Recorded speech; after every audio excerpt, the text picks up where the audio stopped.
I point the finger at somebody. I mean, I think that it's just that when I talk about the numbers that I'm doing, I'm really doing. It's not like, you know how the young kids say now, capping, or we used to say fronting. So ain't no future in your fronting, but whatever I talk about is what I've done. How does that guy not pay taxes? How do the people around him, how do the lawyers that I'm sure that he employs, the financial people that are probably running his life, telling him to stop spending $1 million a day, how do they not deal with his taxes? But the great thing just about me is that I was able to capitalize off the hate.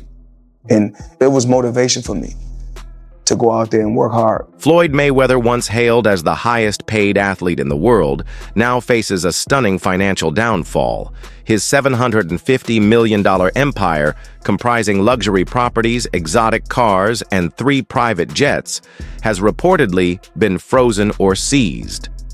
Mayweather stated that he has spoken with his legal team and remains hopeful, saying, "When everything is okay, I'll take them back." The former champion claims ownership of multiple properties worldwide and maintains that the current situation is temporary. However, reports suggest mounting financial pressure, legal complications, and mismanagement may have led to this crisis. What was once flaunted as a symbol of unmatched success now stands at risk.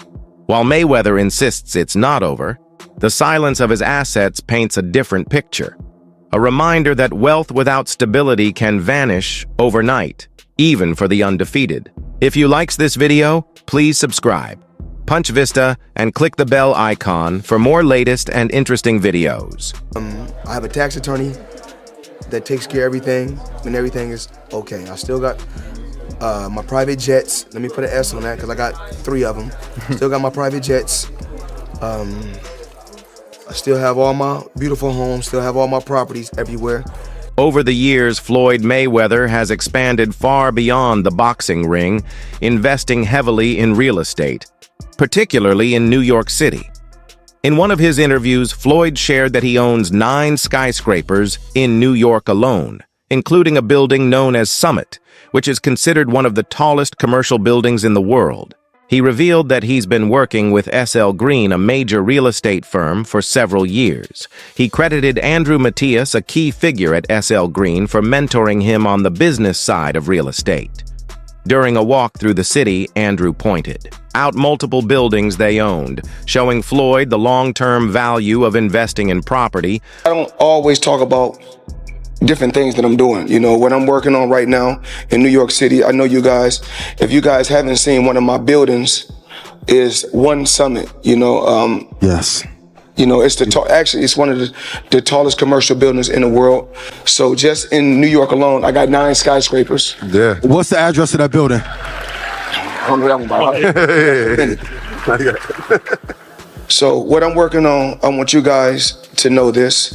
I got a casino coming to New York City in Times Square. Wow. You part of that, yeah. Clap it up for that. That's incredible. Yeah. Big. That's big. That's huge. I just saw that, Caesars. Yes, I got a casino. SL Green is a company that I've been working with. Floyd recalled a powerful lesson from that day. Athletes earn money when they're active, whether boxing, playing football, or playing basketball. But with real estate in New York, money is earned even while you sleep. Inspired by that, Floyd started with an initial investment of around $5 million years ago. Although it was a small percentage of his net worth at the time, it marked the beginning of his journey into luxury property ownership. In addition to his buildings, Floyd also revealed that he's now part of a major upcoming casino project in Times Square in partnership with Caesars. These investments highlight his shift toward long-term passive income and wealth building. From private jets and luxury cars to skyscrapers and commercial property, Mayweather built an empire based on strategic moves, not just flashy spending. His real estate investments reflect not only his wealth, but also his understanding of financial growth beyond sports. For so many years. And Andrew Mathias, you know, great business guy. This is what he told me one day. We took a walk. We was in New York. We was taking a walk. He said, "You see that building right there?" He said, "Yeah." We said, "We own that." You see this building? We own it. So we was walking and walking. Then he said, you know, a boxer makes money when he boxing. A football player makes money when he playing football. Basketball player makes money when he playing basketball. He said, but New York real estate, you make money when you sleep. So Yes. That's a bar. Yeah, that's a big one. So I said, okay. So I started off something small with him in the beginning. You know, I started off probably 5 million. That was just in the beginning. That was years ago. For Floyd Mayweather has continued to grow his real estate portfolio with a massive purchase of 62 apartments in New York City. This recent investment, reportedly worth $42 million, marks one of his boldest financial moves to date. Known for his high-profile lifestyle, Floyd didn't shy away from sharing glimpses of his acquisitions, including the reveal of his second private jet. These properties are not just residential spaces, they represent a strategic shift in Floyd's investment focus toward high-value income-generating assets. The scale of the purchase suggests he's targeting premium locations, likely aiming for long-term appreciation and rental income. His willingness to spend hundreds of millions in a single transaction shows strong confidence in the New York real estate market. At a time when most retired athletes settle into low risk ventures, Floyd continues to make headlines with his aggressive approach to wealth building. His public display of success, jets, properties, and more isn't just about luxury, but also about cementing his image as a businessman beyond the boxing ring. This $42 million purchase isn't just another flashy move. It's a statement of dominance in the investment world, adding another chapter to Mayweather's financial journey. Floyd Money Mayweather just bought 60 buildings in Manhattan for $402 million. It's one of the largest deals this year, and the purchase is for 60 buildings and over 1,000 affordable housing apartments, making the average cost per unit $402,000. Before this, Floyd already had a massive real estate portfolio of over $200 million, including 9 skyscrapers in New York City. This new deal involving over 60 buildings is located in Upper Manhattan, and all these properties will fall under Article 9 tax exemption, which means as long as 2/3 of the apartments stay affordable housing, they can collect tax breaks for the next 40 years. And even though Floyd just spent $500 million, he just showed off his new $65 million carbon fiber jet. And the wild part is, this is his second plane and small plane. He also owns a massive Gulfstream 650. But his new plane is pretty sweet. It's a 12-seater equipped with everything you can imagine, including gold cup holders. Cent recently opened up about his past friendship with Floyd, Mayweather revealing a troubling chapter in their relationship. When Floyd was facing jail time, he turned to 50 Cent for help. The boxer asked his friend to manage his business, including Mayweather Promotions during his absence. Out of loyalty and friendship, 50 Cent not only agreed to oversee Floyd's empire, but also invested his own money into the business. 50 Cent and Mayweather. Yeah. This looked like a friendship that was going to last a lifetime. What the hell happened? As he was actually going into jail, he asked me to help him with Mayweather Promotions. As he actually got in and I took a look, I realized there is no Mayweather Promotions. There's no LLC. So technically, Floyd is a golden boy fighter. They built the whole show. Yeah. Then he comes home, there's the Let's Get Floyd Back in Pocket campaign, where, you know, it's $300,000 chains being bought and buying a new Lamborghini and all these new things. And I'm sitting there going, yo, when you gonna give me the money? Are we talking over $2 million? It's about that. When he finally does bring up the actual situation, he acted like he didn't know anything. Like, I didn't tell you how to do that. I didn't tell you to do that. Like, Floyd, he ain't that, man. I'm telling you, man. Like, if they push me to a certain point, I'll mess up in front of everybody. Because it's just the way I'm brought up. Like, I never ran from anything because I never had nobody to go to. I've always had where I'm going, home to get me. However, after Floyd was released from prison, 50 Cent expected some acknowledgement for his efforts.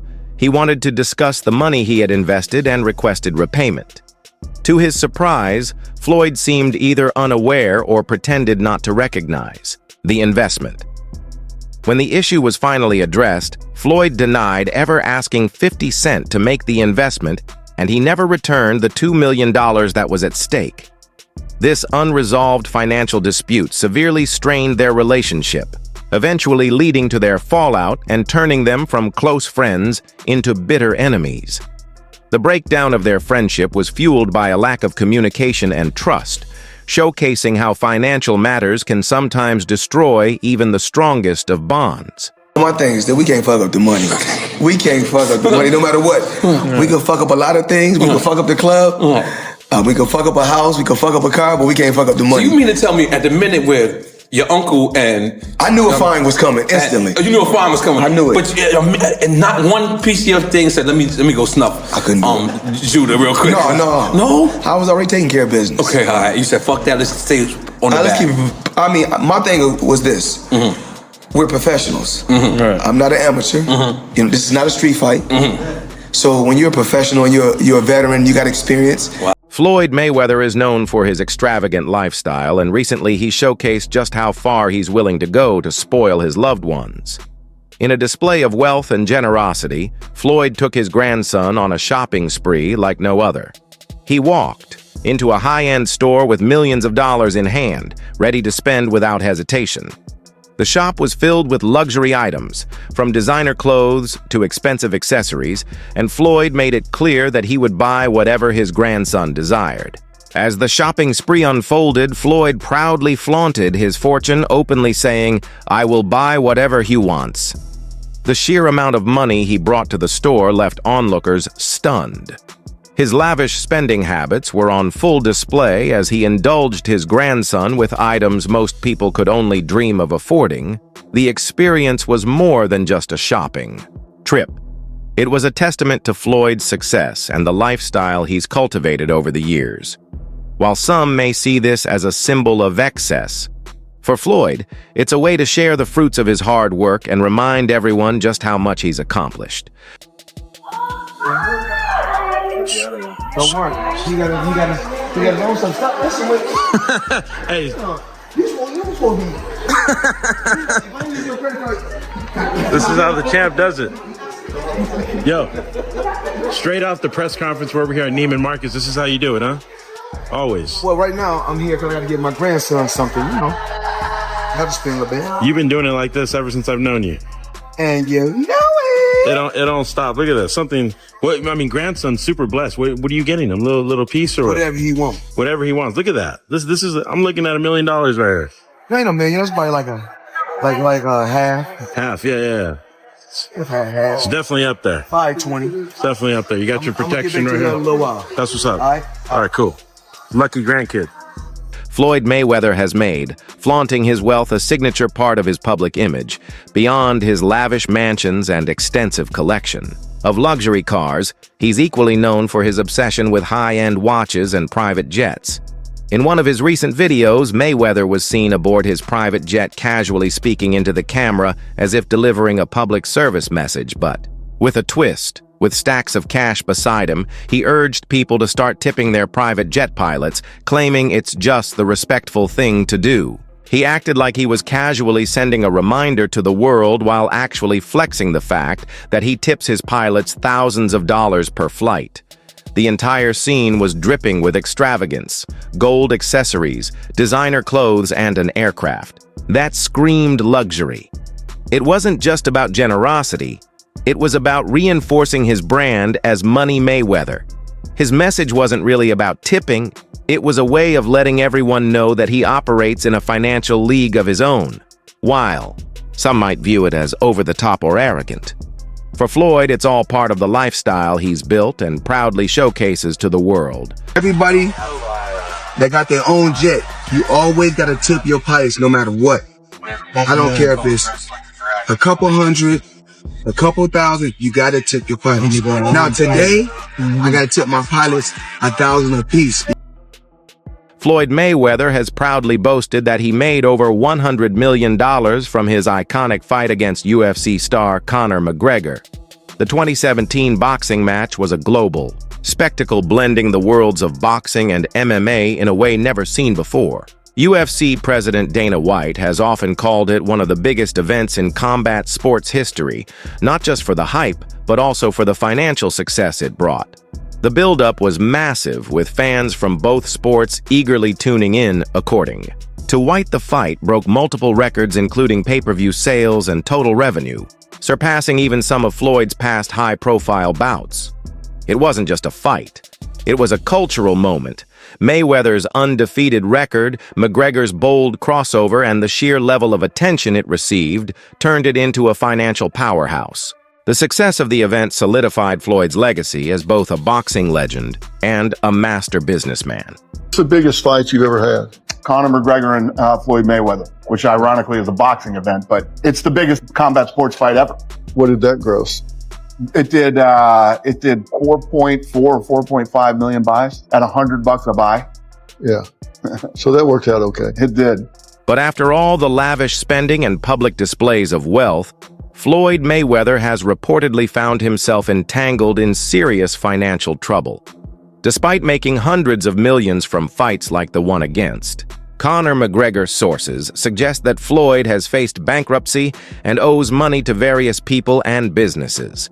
One of the most talked about examples is his alleged incident in Dubai, where he was reportedly held over unpaid jewelry. The story spread fast, raising eyebrows and questioning just how stable his finances really are. This isn't just an isolated case. Floyd has also faced issues with the IRS, accused of dodging taxes, even while flaunting millions in cash online.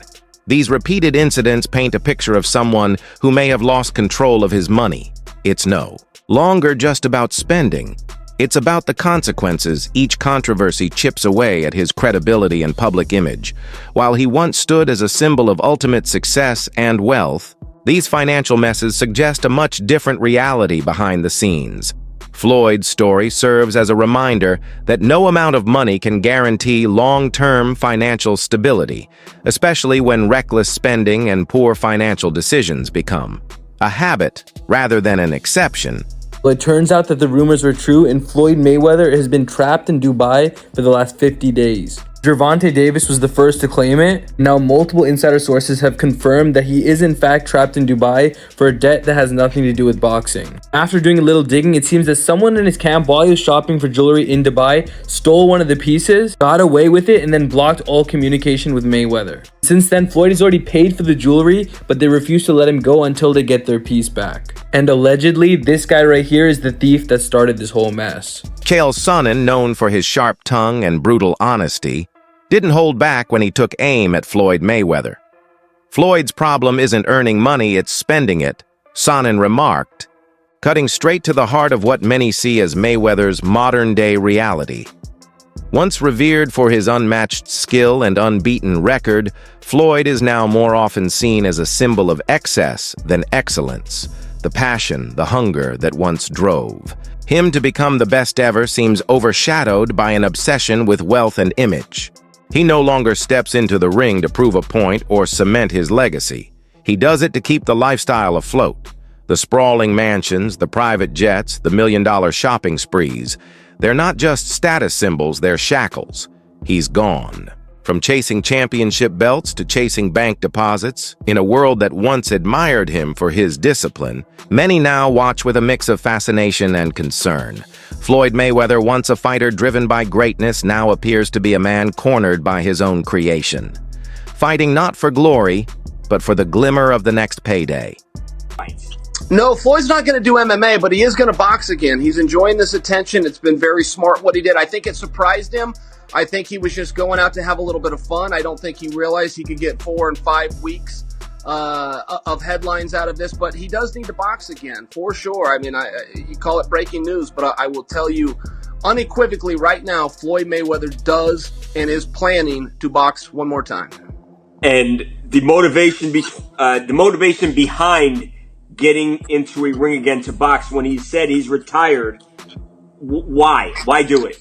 Floyd's broke. You got to understand, the only thing more embellished than Floyd Mayweather's pay-per-view numbers is Floyd Mayweather's net worth, and he made a lot of money. But remember this, it does not matter what you made, it matters what you kept, and he is a dum-dum. So anyone, Floyd's made $1 billion. Floyd has gotten $300 million for Pacquiao, $300 million for McGregor. That might be true, but that money does not exist anymore. Is that what you're saying? Yeah, that's right. I mean, so Mike Tyson, you know, he did real well too. Evander Holyfield, again, it's not what you made. And don't forget, boxing and MMA math, whatever that number is, you get 30% of. So 30% of $1 billion, he still did really well, but not when you're spending money like that. I mean, that's just the way it works. We've seen a progression of these guys, one after the next, that all end up the same way. And that's broke, and they're just not smart with their money. And, I mean, that's all it comes down to. I'm not even trying to bag on Floyd. Look, he's just not a very bright guy. He's surrounded with even less bright guys. This is the way it works when you're a boxer and you go spend that kind of money. If you ever buy things that cost money to own, you're going to be broke. As everyone became aware of Floyd Mayweather's extravagant lifestyle and financial struggles, even industry figures began to comment on it. Prominent boxing promoter Eddie Hearn openly acknowledged Floyd's status as one of the greatest boxers in history, but he didn't shy away from criticizing his retirement choices. Hearn pointed out that while Floyd may have been unbeatable in throwing, his spending habits have caught up with him. According to Hearn, the reason Floyd continues to do exhibition matches even after retiring is simple. He needs more money to sustain his lifestyle rather than focusing on preserving his legacy. Floyd seems more interested in quick paydays. These exhibition fights, often against influencers or known fighters, may bring in millions, but they also spark criticism and disappointment among boxing purists. Hearn suggests that the more Floyd spends, the more he needs to earn, creating a cycle that keeps him chasing money long after his legendary career should have been sealed with respect and finality. What about Mayweather? Yeah, I don't know. I mean, I think that Mayweather was unquestionably one of the best ever. But I don't know. I mean, it's difficult to say he's not a true fighter because he fought everybody he could of his era. But he was a different kind of skill set. You know, he was very much hit and don't get hit, which is the art of boxing. I think sometimes when these guys carry on and they do the exhibitions and all that kind of stuff, it just sort of diminishes the legacy a little bit. Yeah, a little bit. And that's what I feel like's happened with Mayweather. Why do you think he does those things though? Do you think for money? But I don't think he's got the money he says. That's what I think. I think he still needs the money. I don't after think all he these needs years. the money. But you know when you got that lifestyle, right? So when you're spending what he's spending, it's a lot of expenses. Yeah. Floyd Mayweather didn't stay silent after Eddie Hearn's remarks about his financial troubles. He questioned why Eddie would speak on his money matters and responded by claiming he still has everything. His mansions, luxury cars, private jets, and more, Floyd made it clear he believes people are just unaware of what he truly owns. He used this moment to defend his image, trying to prove he's still living large, but even with all his attempts to show he's still wealthy, the reality of his current situation tells a different story. The flashy lifestyle might still be there on the surface, but deep down, Floyd's financial condition seems unstable. His repeated exhibition matches unpaid debts and reports of being held. Over money issues suggest he's struggling to maintain what he once had. No matter how much he tries to prove, otherwise the signs of a declining financial state are clear. What once was a symbol of success is now a warning of how quickly it can fade. So one day, somebody asked you, because you know I don't have social media on my phone. Yeah. So they showed me Eddie. Eddie was like, Floyd Mayweather ain't got no money. That's why he doing exhibition. No, Eddie don't believe that now. Yeah. But Eddie will say some shit like that now. Eddie will say some shit, but no, but one thing, don't worry about that. But me and Eddie got it clear. Didn't we, Eddie? Yeah. One thing, me and my buddy got it clear. We said as long as it's 10 or 20, no problem. Anything less, can't be less than 10, because then we're struggling for money. I had to show Eddie some of the account. Eddie, hold on. Imagine how much money Floyd Mayweather would have made if I was his promoter back in the day. You know what I'm saying? That's it for today's video. Stay tuned until next.